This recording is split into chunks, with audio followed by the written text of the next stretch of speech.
पाऊस सुरुवात झालेली आहे त्या दिवशीपासून लोकांचा जीव जात आहे. महानगरपालिकामध्ये आम्हाला येऊ द्या, भारतीय जनता पार्टीने सांगितलं आमचा महापौर बसू द्या. महापौरचा दौऱ्याच्या टायमालाच एक मनुष्य खड्ड्यात पडला.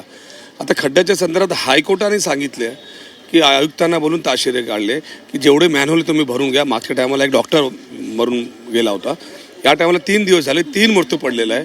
आणि सगळे आमदार म्हणजे विरोधी पक्ष सोडा, सत्ताधारीचे आमदार सभागृहात बोलवते की सफाई झाली नाही. एकाही अधिकाऱ्यावरती कारवाई झाली का? एकाही कॉन्ट्रॅक्टरला तुम्ही काली यादीत टाकलं का?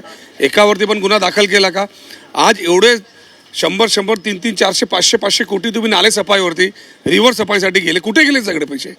हे आता विचारा जाऊन त्यांना, महापौरांना किंवा ते सत्ताधारी पक्षांना. याच्यात कारवाई झाली, फौजदारी गुन्हे दाखल होण्याची गरज आहे. 100% ना लोकांचा जीव गेला याच्यात. ज्या कंत्राटदाराची जबाबदारी होती तिकडे नाला साफ करायची, ज्या कंत्राटदाराची जबाबदारी होती तिकडे झाडं कापायची, ज्या अधिकारी तिकडे नोडल ऑफिसर होता, त्या सगळ्यांवरती कारवाई नको? लोकांचा जीव जात राहणार आणि आपण बघत राहायचं?